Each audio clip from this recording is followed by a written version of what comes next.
Subscribe to the channel and comment, I subscribe. We'll try to reply to all comments. I'm so excited about the art of getting in the hot seat.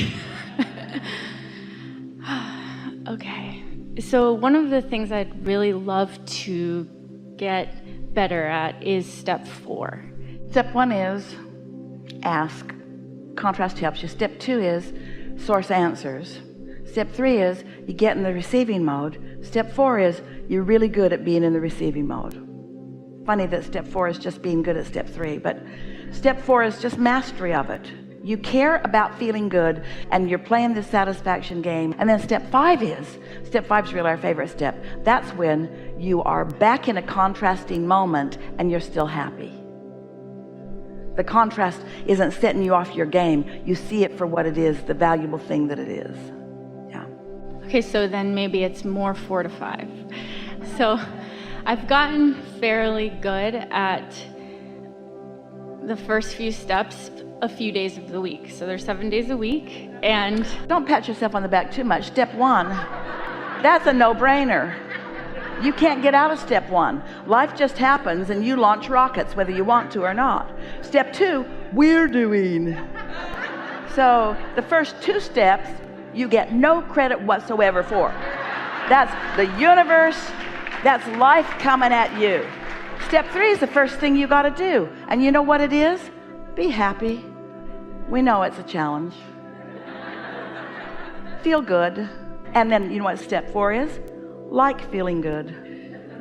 That's all. Like it so much that you're willing to do it. Like it so much that you're willing to be aware. Like it so much that you're willing to catch it in the early subtle stages.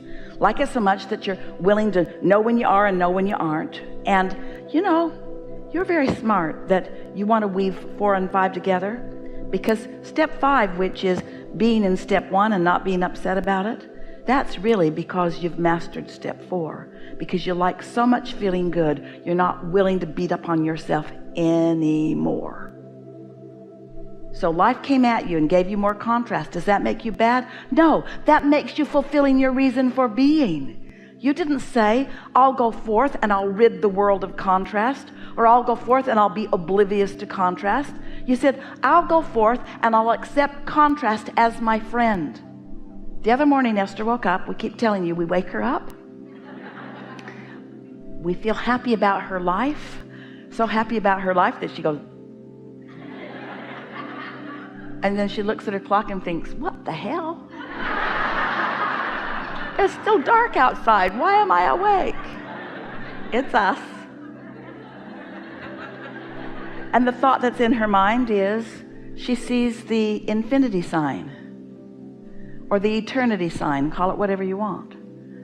So we said to her, because it was on its side, look at it and see one end of it is contrast and the other end of it is desire, or belief and desire, in other words, and see how it all fits together, and see how eternity is made up of knowing what you don't want and knowing what you do want, the contrast launching the desires, the question brings the answer and the problem brings the solution, how it all fits together. Make peace, feel appreciation for all of this contrast. So when new contrast shows itself to you because you want expansion, then thank the contrast that's shown itself to you, because as it shows you what you don't want, it shows you what you do want. You cannot be the eternal being that you are without all of that. Yes? And so doesn't it make you want to make peace with it? And there's some rascal upsets you and you think, that was rude and unnecessary.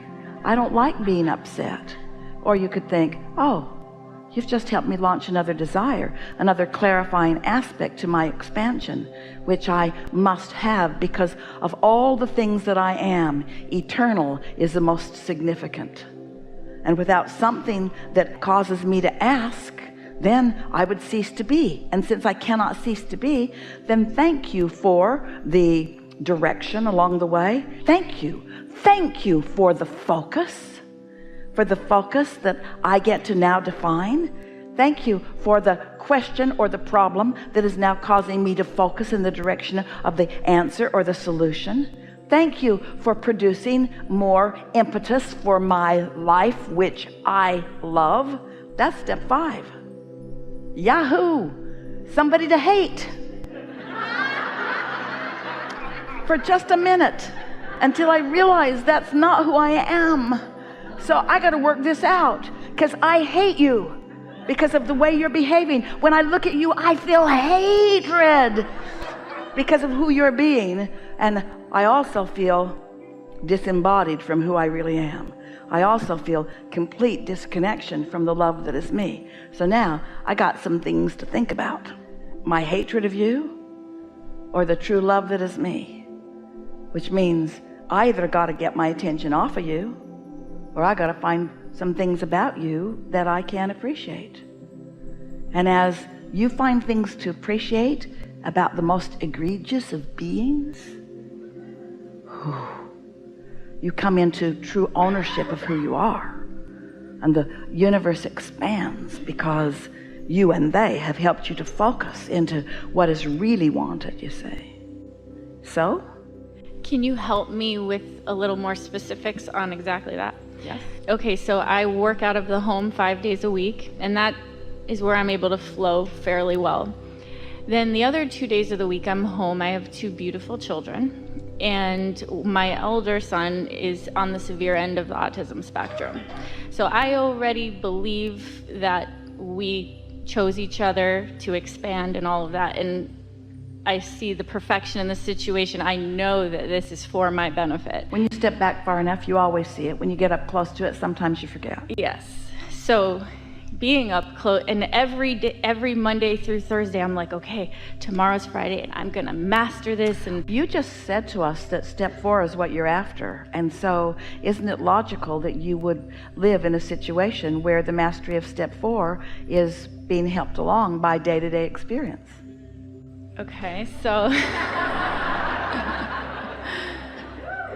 okay, so I'm in this situation where there's very intense contrast after contrast after contrast, like all day long. And it's almost like I feel like I don't even have the control anymore. Let us explain something to you. You're going to like this, because we have not said this before. So you're causing the universe to expand here with the clarity and intensity of this question. So just relax and let's take this new step forward together. So all things are expanding. We talked about that. And the intensity of what you're living is causing a lot of desire. And the difference we've already clarified between you and your human perspective and your inner being in its spiritual, vibrational, non-physical beingness. The only difference between you is that your inner being is disciplined, is not the right word, but it's the closest one Esther can find. It's really practiced, kind of like the step 4 that you're reaching for, in holding the vibration of love and well-being regardless of what is being observed.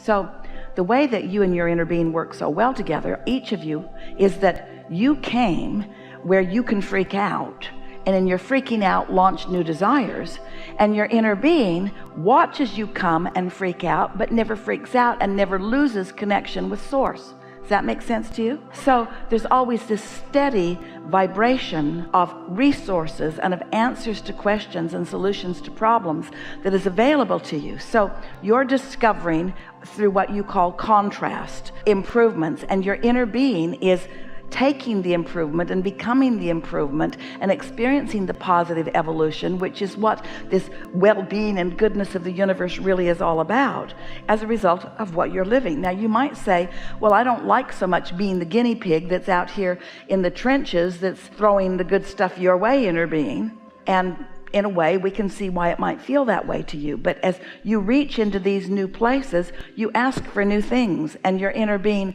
always is the vibrational equivalent of what you've asked for. We're getting to something really important here.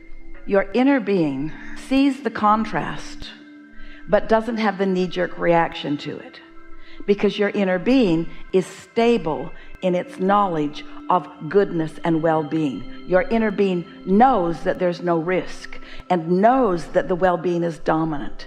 And so it doesn't matter what upheaval is happening on the planet. You have to ask sometimes, humans do ask this question on a pretty regular basis, if there is a source energy or what we as man want to call God, then why does God allow all of this chaos and all of this suffering? Why is that even allowed? Why are we allowed to have suffering? And the answer is because you have free will in order to produce new desire. It's all part of the process, and because you have guidance that will always lead you into the solution that the problem has helped you point toward. Did that make some sense to you? So the difference between your inner being and you is that your inner being always holds steady to the solution, to the love, to the answer to the question, no matter what you are doing. That's where your inner being is. So when your desire is as you just told us it was, when your desire is to feel the feeling of alignment more than it is to fix any problem, then you will see the problems as your inner being sees the problems, and instead of looking like problems, they will look like opportunities. Instead of suffering within them, you will revel within them. Are you following us at all? It's like Esther broke everything on an etagere. She was dusting, and one shelf got loose, and it broke the next and the next and the next, and all the treasures that they'd gathered for the first 10 years of their life together were all in a crumbled pile of broken glass. And Jerry, when he heard the crash, came running. He said, "Oh, good, something to want."